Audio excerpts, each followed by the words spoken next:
Bonjour à tous. Alors dans cette vidéo, on fait une présentation de Ghidra, qui est un outil qui permet de faire de l'analyse statique sur des binaires. Et donc là, c'est une présentation de Ghidra en général, de comment moi je fais pour faire de l'analyse statique sur un binaire. Et là, typiquement sur un binaire qui a un elf sur Linux. Alors si vous voulez en savoir plus sur l'analyse statique, je vous invite à aller voir la vidéo que j'ai faite dessus. Et sinon, eh ben, c'est parti. Donc on va créer un nouveau projet. Donc là on n'a pas besoin que ce soit un projet partagé. On le met où on veut et on l'appelle comme on veut. Donc, moi je vais l'appeler workshop 2 parce que j'ai déjà un projet workshop. Ensuite j'importe le fichier que je veux analyser. Donc moi je vais analyser là dans mes downloads, je dois avoir un crackme 3. Ah, crackme 3. Ok. Ok, et on double-clique dessus pour pouvoir le lancer. Il nous demande s'il doit faire l'analyse. Donc là, lors de la phase d'analyse, c'est là qu'il va convertir l'assembleur en un pseudocode C. Alors, par défaut, je crois qu'il n'y a pas la fenêtre des fonctions. Du coup, je vais vous montrer. Pour récupérer la liste des fonctions, on va dans Windows et Fonctions.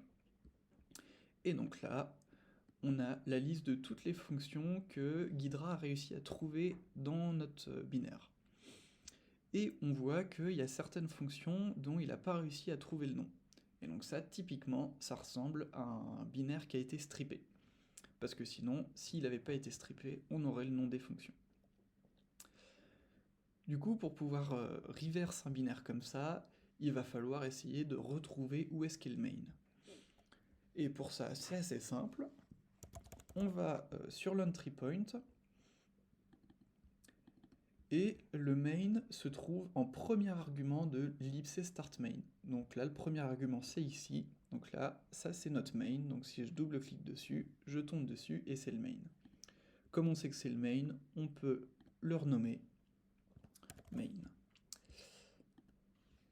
Et là, en l'occurrence, c'est un programme qui a été écrit en C. Et du coup, je sais déjà quels sont les paramètres passés à main. Si vous avez l'habitude de coder en C, ou même si vous n'avez pas l'habitude, les deux arguments qui sont passés à la fonction main, c'est argc et en deuxième, c'est argv. Donc je les renomme argv. Comme ça, c'est plus facile dans le code.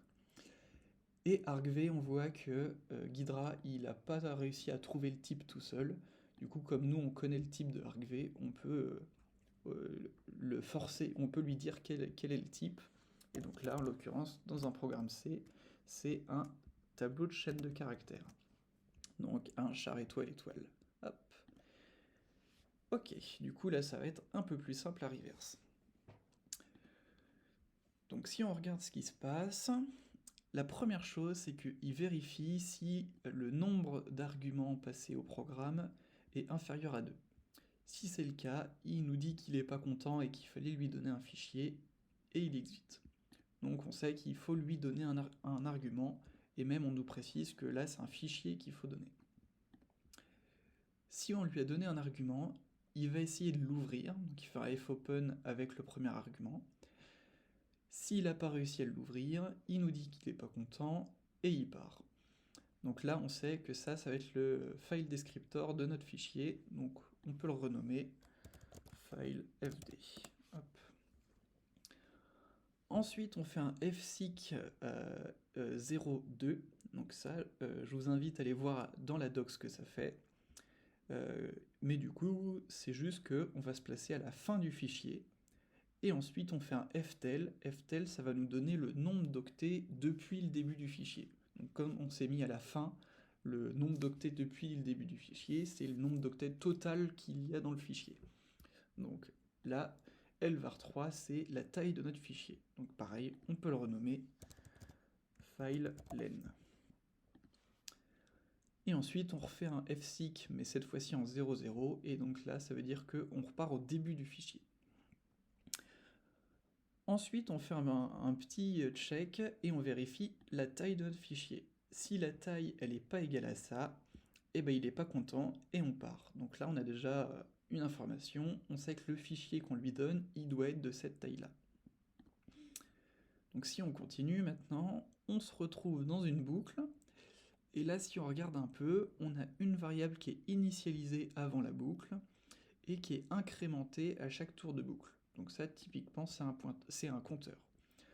Moi, par habitude, les compteurs, je les appelle i, parce que comme ça prend moins de place, et quand je vois i, je sais que c'est un compteur. Donc, la première chose qui est faite dans cette boucle-là, c'est qu'on vérifie si i est supérieur à une valeur. Si c'est le cas, on nous dit qu'on a gagné. Donc, on a déjà compris l'objectif de notre programme. L'objectif, c'est de ne pas se faire expulser de la boucle. Et donc, si on regarde la seule manière de se faire expulser de la boucle, elle va être ici. Si on valide pas ce check-là, on a un break, donc on se fait expulser de la boucle. Donc ça veut dire qu'il faut que ce check-là, il soit bon à chaque fois. Donc si on regarde, on a tout un calcul compliqué qui doit être égal à un tableau, et dans ce tableau, on va chercher l'index i. Donc là c'est pratique, on va parcourir les index de ce tableau les uns après les autres. Donc ça pareil, on pourrait le renommer, mais bon là on va pas avoir besoin parce que le programme n'est pas très gros. Et donc maintenant on va regarder un peu le calcul compliqué de tout ce qu'il fait.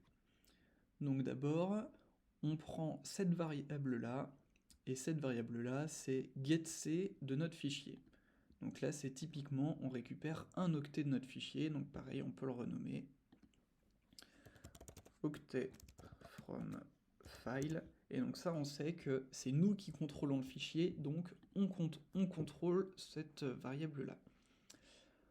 Ensuite, l'autre chose, ça va être cette variable-là qui est récupérée depuis rand. Donc là, pareil, on sait que c'est une rand value ou rand number. Et donc là, on peut regarder un peu plus ce qui se passe. On a notre octet, on le XOR avec notre nombre random, et on ajoute notre nombre random.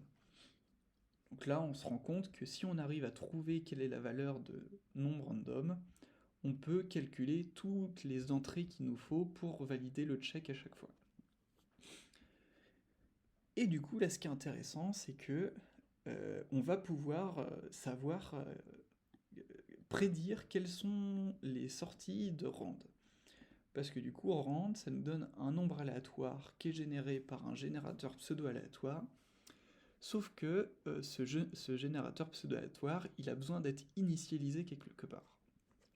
Sauf que là, dans le programme, il n'a pas été initialisé. Et quand un nombre aléatoire n'est pas initialisé, et bah, la libc, elle s'occupe de l'initialiser toute seule, et par défaut, elle l'initialise avec 1. Donc ce qui veut dire qu'à chaque fois qu'on va lancer le programme, on va à chaque fois avoir les mêmes nombres aléatoires qui nous sont donnés. Donc, on peut prédire tous les nombres qui vont sortir. Donc, on peut calculer tous les octets qu'il nous faut pour valider tous les checks. Alors pour ça, j'ai réimplémenté le calcul pour pouvoir trouver tous les octets, et je vais vous montrer ça. Alors, quand je fais du reverse, moi souvent j'utilise Python parce que c'est ce qui est le plus simple à scripter. Sauf que ici, ça va pas être possible d'utiliser Python parce que le générateur pseudo-aléatoire dans Python et en C n'est pas le même. Du coup, on va être obligé d'utiliser le C. Donc là, hop, je vous ai déjà fait le truc. Donc là, j'ai un exploit.c. Si on regarde ce qu'il y a dedans, donc si on regarde ce qu'il y a dedans, on ouvre crackme. Donc crackme, c'est le binaire qu'on est en train de reverse. On ouvre notre fichier de sortie. Dans le crackme, on se place à l'endroit de notre tableau, donc à l'endroit de ce tableau-là. Je vais vous montrer juste après comment on peut trouver où est-ce qu'est ce tableau-là dans le binaire. Et ensuite, on fait une boucle sur tous les éléments de notre tableau. On lit l'entrée du tableau, on récupère le nombre aléatoire, on fait le calcul, et on écrit la sortie dans notre fichier de sortie. Et donc là, si on exécute ce programme-là, hop, il va nous créer un nouveau fichier, et si on regarde ce que c'est que ce fichier, et bah magie, c'est un PNG. Donc là, je ne vais pas pouvoir l'afficher parce que c'est sur mon serveur, mais donc si on ouvre cette image-là, on récupère le flag. Ça, c'était typiquement un truc tiré d'un CTF. Et du coup, pour savoir l'index, là, où est-ce qu'il faut se placer dans le fichier pour retrouver notre tableau, moi souvent ce que j'utilise, c'est Python. Donc en Python, on peut ouvrir le fichier. Donc on fait un data égale à open de crackme3. On l'ouvre en read byte et on récupère tout le contenu. Hop. Et ensuite, on va aller récupérer le tableau, et du coup, on fait juste un data.find, et nous, on va aller chercher 2A, C7, EC, et donc là, tout de suite, Python, il nous donne à quel index se trouve ce tableau-là. Donc là, 12 392, c'est ce que j'ai dû mettre dans mon code. Voilà, 12 392. Ok, donc ça, c'est un exemple de comment on fait pour reverse un binaire. Et donc là, en plus, comme c'était un truc de CTF, comment est-ce qu'on fait pour récupérer le flag? Merci de m'avoir écouté. Alors, si tu as des questions, faut vraiment pas hésiter, que ce soit par les commentaires YouTube. Si tu as l'UTT, tu peux me contacter via le Discord d'Acute. Et bah sinon, on va se dire à la prochaine.